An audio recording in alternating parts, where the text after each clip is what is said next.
बच्चों, हम हमारे पुराने वीडियो में द्वितीयक क्रियाकलापों के बारे में आपको बता चुके थे कि द्वितीयक व्यवसाय किसे कहते हैं, इनका उद्भव कैसे होता है, इनकी परिभाषा क्या होती है। आज हम चर्चा करेंगे द्वितीयक व्यवसाय के रूप में कौन कौन से कार्यों को शामिल किया जाता है, ऐसी कौन कौन सी दशाएं हैं जिनको द्वितीयक क्रियाकलापों की श्रेणी में शामिल किया जाता है। तो ध्यान देने वाली बातें बच्चों, सबसे पहले विश्व में जितने भी उद्योग धंधों का स्वरूप हमें देखने को मिलता है वो सारे द्वितीयक क्रियाकलापों में आते हैं। खाद्य प्रसंस्करण से संबंधित जितनी भी प्रक्रियाएं हमें देखने को मिलती है उनको भी द्वितीयक क्रियाकलापों में शामिल किया जाता है।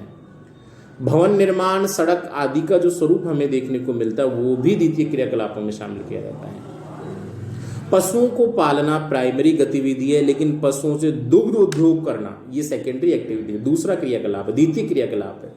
और कृषि को भी विशेषीकृत कर देना, विशेषताओं के आधार पर, यंत्रीकृत आधार पर उन्नत स्वरूप प्रदान करने की जो प्रक्रिया है तो विशेषीकृत कृषि के रूप में जानी जाएगी। और ऐसी विशेषीकृत जो कृषि होती है वो द्वितीय क्रियाकलापों के रूप में जानी जाती है।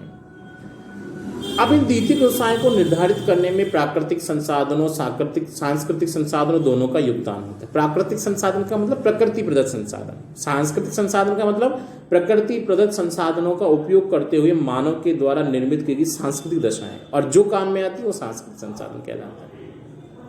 तो किसी क्षेत्र में मिलने वाली कच्चे माल की स्थिति, वहां पाए जाने वाले ऊर्जा और शक्ति के संसाधन, आने जाने के लिए परिवहन और संचार की सुविधाएं, क्षेत्र विशेष में मिलने वाली पूंजी की स्थिति, सरकार के द्वारा निर्धारित की गई नीतियां, सरकारी नीतियां, उस क्षेत्र में मिलने वाले परिश्रम यानी कि मजदूरों, श्रम के लिए मजदूरों की स्थिति, संबंधित प्रोडक्ट के लिए, संबंधित उत्पाद के लिए कितना बाजार है वो, और साथ साथ में तकनीकी ज्ञान और प्रौद्योगिकी नवाचार की जो स्थिति होती है वो किसी भी क्षेत्र में द्वितीय क्रियाकलापों को या द्वितीय व्यवसायों को निर्धारित करने में या उनका जो निर्धारण करने वाली जो स्थिति थी उसमें सबसे महत्वपूर्ण भूमिका निभाती है। यहाँ मैं आपको कुछ फोटोग्राफ दिखा रहा हूँ जिनको देखकर आप आइडिया लगा सकते हैं कि किस प्रकार का व्यवसाय है। देखो, पहले वाले फोटोग्राफ में आप कुछ पशुओं को चरते हुए देख रहे हैं। तो पशुओं को चराना मतलब पशुचारण हो गया। कौन सा हो गया? पशुचारण। और पशुचारण या पशुपालन की जो प्रक्रिया होती है वो कौन से क्रियाकलापों में शामिल की जाती है? प्राथमिक क्रियाकलापों के रूप में शामिल की जाती है। दूसरा आप देख रहे हैं, मिट्टी के द्वारा ईंटें बनाई जा रही, मृदा के द्वारा ईंटें बनाने की प्रक्रिया। ठीक है, तो यहाँ थोड़ा प्राथमिक जो उत्पाद है उसमें थोड़ा परिवर्तन किया गया है। मिट्टी कच्ची सामग्री है लेकिन उसको तकनीक की सहायता दी जा रही, ईंटें बनाई जा रही। ठीक है ना, तो ये अलग उत्पाद हो गए, अलग प्रक्रिया होगी। तृतीयक व्यवसाय, सेवा सेक्टर से संबंधित जितने भी व्यवसाय होते हैं उनको तृतीयक व्यवसाय के रूप में जाना जाता है। आगे जाके हम चर्चा करने वाले। एक डॉक्टर है, एक टीचर है, एक वकील है, ये सब सेवा प्रदान करते हैं। डॉक्टर आपको आपकी बीमारी के बारे में सलाह देता है, बदले में आपसे फीस लेता है। फीस लेना सेवा का प्रकार है। आपको सलाह दी, सलाह के बदले में फीस ली, यानी वो आपको सेवा प्रदान कर रहा है। एक टीचर बच्चों को पढ़ाता है, बच्चों को पढ़ाना उसका कार्य, लेकिन उसके बदले में वो सैलरी ले रहा है, वो भी सेवा कर रहा है बच्चों की। एक वकील होता है, आपको कानूनी सलाह देता है, कानूनी सलाह के बदले में वो अपना शुल्क लेता है, वो भी फीस लेता है, ये भी सेवा है। परिवहन संचार संबंधित जितनी भी दशाएं होती हैं वो भी सेवा सेक्टर की दशाओं के रूप में शामिल की जाती हैं। इसी आधार पर हम ऐसा कह सकते हैं बच्चों कि अलग अलग क्षेत्रों में मिलने वाली जो दशाएं होती हैं वो मुख्य रूप से अलग अलग प्रकार की स्थितियों को तृतीयक व्यवसाय के रूप में।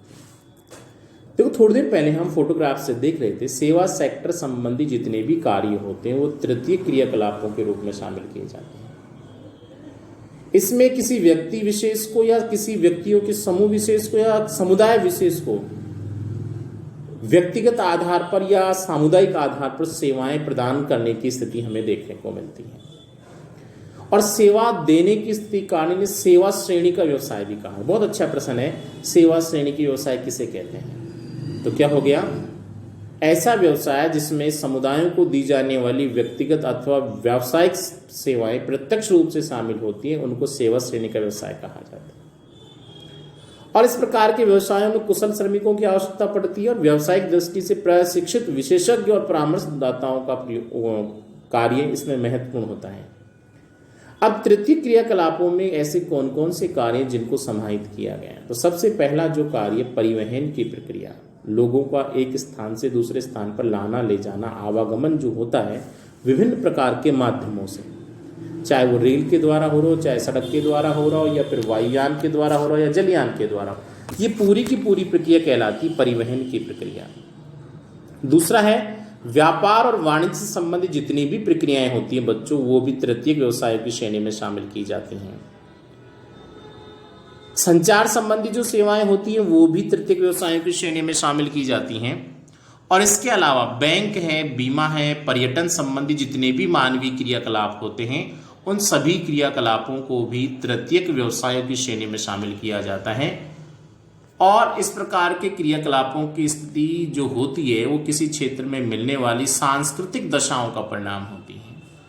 तो सांस्कृतिक दशाओं के परिणाम के आधार पर तृतीयक क्रियाकलापों का जो स्वरूप है वो मुख्य रूप से हमें अधिक विकसित स्थिति में देखने को मिलता है। तो आज का ये हमारा वीडियो यहीं समाप्त होता है। नेक्स्ट वीडियो में नेक्स्ट चर्चा करेंगे, तब तक के लिए